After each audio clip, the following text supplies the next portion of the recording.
अस्सलाम वालेकुम स्टूडेंट्स, आज हम क्लास 7 की कंप्यूटर का पहला चैप्टर स्टार्ट करने जा रहे हैं जो है कंप्यूटर सिस्टम। इसमें हम कंप्यूटर सिस्टम के बारे में पढ़ेंगे। A computer is an electronic device which accept data from the user, process it and give the desire output. Computer एक इलेक्ट्रॉनिक डिवाइस है जो डेटा को एक्सेप्ट करता है यूज़र से लेके। जैसे कि अगर मैं यूज़र हूँ तो मैं जो डेटा कंप्यूटर में डाल रही हूँ वो एक्सेप्ट करेगा, उसके ऊपर काम करेगा, फिर मुझे उसका रिज़ल्ट देगा जो मैं चाहती हूँ कि भाई मुझे इस तरह से काम मिल जाए। जैसे कि मैंने एक फ़ोटो डाली, फिर मैंने उसको प्रोसेस करने के लिए उसको किसी सॉफ्टवेयर में खोला, उस पर एडिटिंग किया, मुझे जो रिज़ल्ट चाहिए वो पिक्चर में चेंज चाहिए तो वो मुझे आउटपुट पे शो करेगा। मैं चाहूँ तो उसको प्रिंट करवा लूँ या कंप्यूटर में ही सेव कर लूँ। It is a machine capable of performing calculation. ये एक ऐसी मशीन है जो कैलकुलेशंस कर सकती है, मतलब plus minus multiply divide. The evolution of computer start way back in the late 1930s। 1930s में कंप्यूटर के इर्तिका का अमल शुरू हुआ। इर्तिका कहते हैं उसके बनने से और आज की शक्ल तक आने का अमल। Computer at the time use binary language for its operation. आज का कंप्यूटर जो है वो अपने ऑपरेशन के लिए, काम करने के लिए बाइनरी लैंग्वेज को इस्तेमाल करता है। अर्ली कैलकुलेटिंग डिवाइसेस 1.1 हमारी जो हेडिंग है ये है अर्ली कैलकुलेटिंग डिवाइसेस। इसमें हम पहले इस्तेमाल होने वाली कैलकुलेटिंग डिवाइसेस के बारे में पढ़ेंगे जो आप पिछली क्लास में भी पढ़ चुके हैं। Abacus, Napier bond, slide rule, calculating clock, Pascal line, Leibniz wheel, arithmometer difference and analytical engine, census calculator, ये हम क्लास 6 में पढ़ चुके हैं। Evolution of computer from everyday task to operating satellite in space. आम दिनों के काम जो हमारे होते हैं उससे सैटेलाइट जो स्पेस में मौजूद है उसको चलाने तक कंप्यूटर है रेवोल्यूशनाइज का मतलब होता है चेंजेस करना, उसमें जो तब्दीली आई है। Almost everything in our society the development of computer has been classified into generation. और इस कंप्यूटर की जो डेवलपमेंट है, बनने का जो अमल है, इर्तिका का अमल है, वो हमने जनरेशन्स में डिवाइड किया हुआ है, जिसमें आपके पास फर्स्ट जनरेशन है, सेकेंड जनरेशन है। First generation vacuum tube base है, इसमें हम कंप्यूटर में वैक्यूम ट्यूब्स यूज़ करते थे। सेकेंड जनरेशन जो है ट्रांजिस्टर बेस है, इसमें हमने ट्रांजिस्टर का इस्तेमाल करना शुरू किया। थर्ड जनरेशन जो है वो आईसी बेस है, इंटीग्रेटेड सर्किट बेस है। आपने देखा होगा आपका सेवर भी होता है या कोई भी खिलौना होता है उसके अंदर एक आईसी लगी हुई होती है ब्लैक कलर की, जिसकी बहुत सारी लेग्स होती हैं। फोर्थ जनरेशन जो है वो माइक्रो प्रोसेसर है। माइक्रो प्रोसेसर कंप्यूटर के अंदर जो बोर्ड लगा हुआ होता है उसको छोटी सी चिप लगी हुई होती है, उसको कहते हैं। फिफ्थ जनरेशन जो है ये आर्टिफिशियल इंटेलिजेंस है जिसे हम सेंसर कहते हैं, ठीक है।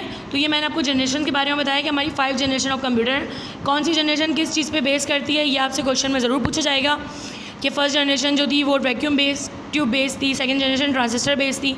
तो आपको ये पता होना चाहिए कि first, second, third, fourth, fifth generation किस चीज़ पे बेस करती थी।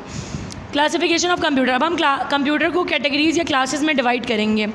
अब हम क्लासिफिकेशन इसकी कर रहे हैं इनके साइज़ और स्पीड के हिसाब से, साइज़ भी और स्पीड के भी हिसाब से। Micro computer, mini computer, main frame computer, super computer, wearables computer. Micro computer जो आपके घरों में इस्तेमाल होते हैं, मिनी कंप्यूटर वो होते हैं जो लैपटॉप्स, पीसी वगैरह मौजूद है। मेन फ्रेम बड़ी ऑर्गेनाइजेशन में यूज़ होते हैं।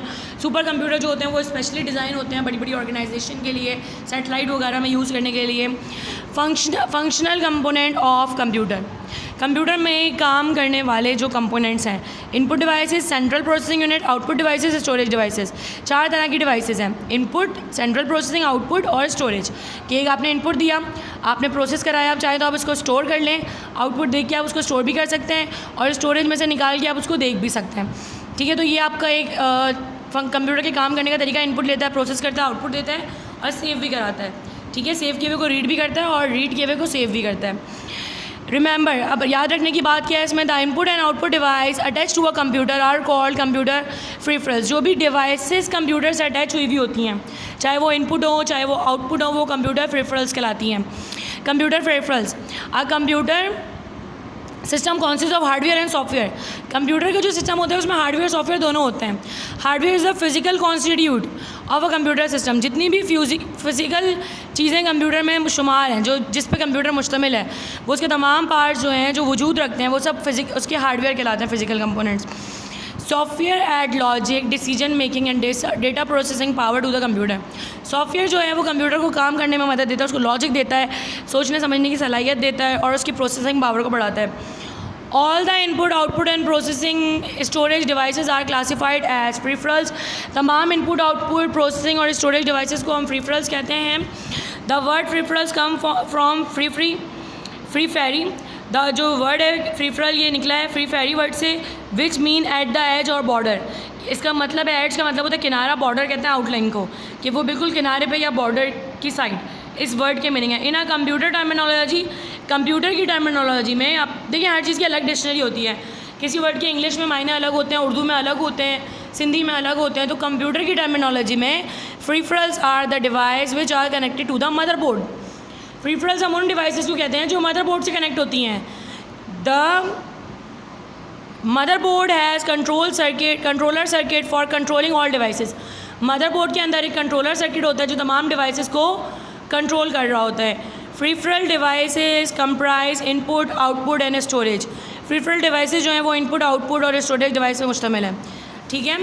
इनपुट डिवाइसेस कौन कौन सी हैं? Input devices are use to input data and instruction. Input device use होती है डेटा और इंस्ट्रक्शन को इनपुट करने के लिए कंप्यूटर के अंदर.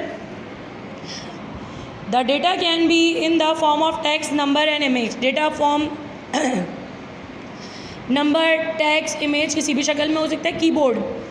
Keyboard is the most common input device. Keyboard जो है वो बहुत कॉमन इनपुट डिवाइस है.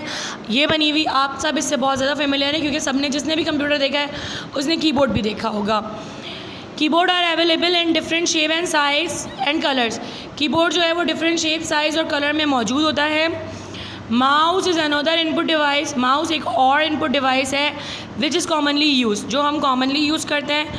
Mouse action include pointing, left click, right click, double click and dragging. देखिए माउस से आप क्या करते हैं, पॉइंट करते हैं, किसी भी चीज़ की तरफ इशारा लेके जाते हैं. लेफ़्ट पे भी क्लिक कर सकते हैं, राइट पे भी. लेफ़्ट पे वो डायरेक्टली ओपन हो जाता है, राइट पे वो आपको ऑप्शन देता है. ड्रैगिंग का मतलब क्या होता है, माउस को लेके जाते हैं, एक जगह क्लिक करते हैं, वो चीज़ माउस में आपके अटैच हो जाती है पॉइंटर से, फिर आप उसको ले जाके कहीं और छोड़ देते हैं. That is called dragging. Trackball is an input device most commonly use in laptop. ज़्यादातर लैपटॉप में यूज़ होती है, जो पुराने लैपटॉप से, लेकिन अब तो लैपटॉप में भी सेंसर आता है. Is an alternate to mouse. ये माउस का अल्टरनेट है. ट्रैकबॉल इज़ एन इन्वर्टेड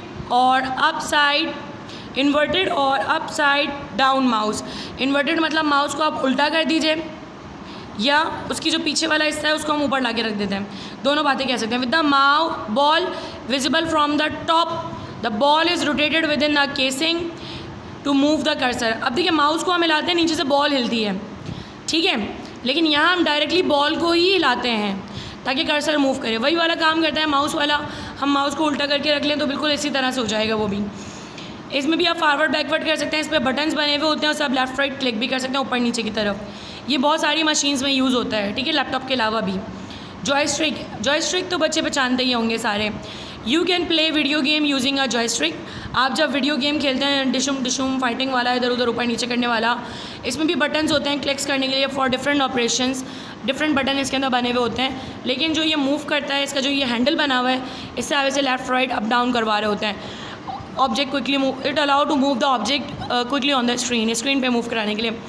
अब आता है light pen. Light pen is an input device which has a special light sensor for making selection on the screen. Light pen जो होता है ये स्पेशल पेन होता है जो पहले काफ़ी मोबाइल्स में यूज़ होता था, जो कि लाइट निकलती है, स्क्रीन पर जाती है और आप उस पर स्क्रीन से सिलेक्शन कर सकते हैं. इससे आप टेक्सचुअल डेटा नहीं दे सकते, ना माउस से, ना जॉयस्टिक से, ना लाइट पेन से. आप टाइपिंग नहीं कर सकते, सिर्फ सिलेक्शन कर सकते हैं, क्लिकिंग कर सकते हैं. टाइपिंग के लिए आपको कीबोर्ड मस्ट है, ठीक है. The user bring the pen to the desire point on the screen and press it. लेके जाता है पेन को स्क्रीन के पास और पेन को प्रेस करता है, उसमें बटन लगा हुआ होता है ताकि वो लाइट उस पर क्लिक कर दे. Light pen is also use to draw directly on the screen. ये पिक्चर वगैरह ड्रॉ करने के लिए इस्तेमाल होता है स्क्रीन पे. टच स्क्रीन, सब इससे फेमिलियर होंगे कि टच स्क्रीन क्या होती है. Touch screen is an input device with a special monitor. इसका मॉनिटर स्पेशल बना हुआ होता है which take input by sensing the area of the screen. ये सेंसिंग करके, महसूस करके, जो स्क्रीन का एरिया होता है, जो यूज़र उसको टच करता है, उसको महसूस करके उस पर सिलेक्शन करता है. Touch screen are widely use at airport, ATM and other public information system. ये ज़्यादातर यूज़ होता है एयरपोर्ट पे, ATMs पे, इन्फॉर्मेशन सिस्टम में. आप लोग हॉस्पिटल जाते हैं, आजकल टोकन मशीन भी टच वाली होती हैं, आप उस पर क्लिक करते हैं, हाथ से टच करते हैं, नीचे से टोकन निकल के बाहर आ जाता है. तो ये सब टच स्क्रीन के एग्जाम्पल है. Scanner is an input device which can scan picture, convert them into digital form that is understood by the computer. Scanner क्या है? ये एक इनपुट डिवाइस है जो पिक्चर वगैरह को स्कैन करता है, उसमें आप पिक्चर रखिए, उसमें से लाइट गुजरती है, उसको रीड कर लेता है, उसको डिजिटल सिग्नल में कन्वर्ट करके कंप्यूटर तक पहुंचाता है, फिर कंप्यूटर उसको हमें दिखा रहा होता है, हम चाहे तो उसको स्कैन सेव कर सकते हैं और प्रिंट भी कर सकते हैं. OCR, optical character reader.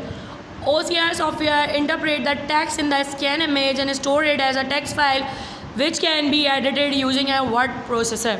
देखिए बेटा, OCR जो है वो आजकल बहुत ज़्यादा यूज़ होता है. आप लोगों ने तो नहीं किया होगा, लेकिन जितने भी ये नोट्स बनाने वाले, बुक्स बनाने वाले और डिफरेंट तरह के राइटिंग के काम करने वाले जो लोग होते हैं, वो जैसे कि बुक में भी आपका लिखा हुआ है, मैं OCR जो सॉफ्टवेयर है, अगर मैंने अपने मोबाइल में डाउनलोड किया हुआ है, मैं उससे इस स्क्रीन को कैप्चर कर लूँ तो वो तस्वीर तो लेगा, लेकिन उसमें मुझे एक ऑप्शन आएगा सिलेक्ट ऑल या सिलेक्ट वर्ड. तो मैं इसमें से जितना डेटा चाहूँ, जितना वर्डिंग चाहूँ, अल्फ़ाबेट्स चाहूँ, सिलेक्ट कर लूँ या डायरेक्ट ले जाके अपने, या तो मैं नेटवर्क के थ्रू, इंटरनेट के थ्रू अपने कंप्यूटर को सेंड कर दूँगी, या मैं वो अपने मोबाइल में सेव करके एज अ फाइल भी कंप्यूटर तक सेंड कर सकती हूँ. तो वर्ड प्रोसेसर में जब इसको मैं पेस्ट करूँगी ले जाके, ठीक है, इसमें ज़रूरी होता है मोबाइल कंप्यूटर से भी कनेक्टेड हो, अगर आप मोबाइल से सॉफ्टवेयर इस्तेमाल कर रहे हैं. जब मैं वहाँ पेस्ट करूँगी तो डायरेक्टली ये टाइप हो जाएगा वहाँ, फिर मैं वहाँ इसको एडिट भी कर सकती हूँ, मतलब अगर कोई गलती नज़र आ रही है तो मैं उसको मिटा के सही भी कर सकती हूँ. ये कहलाता है ऑप्टिकल कैरेक्टर रीडर. कैरेक्टर को रीड करता है और कंप्यूटर को भी कैरेक्टर्स ही देता है.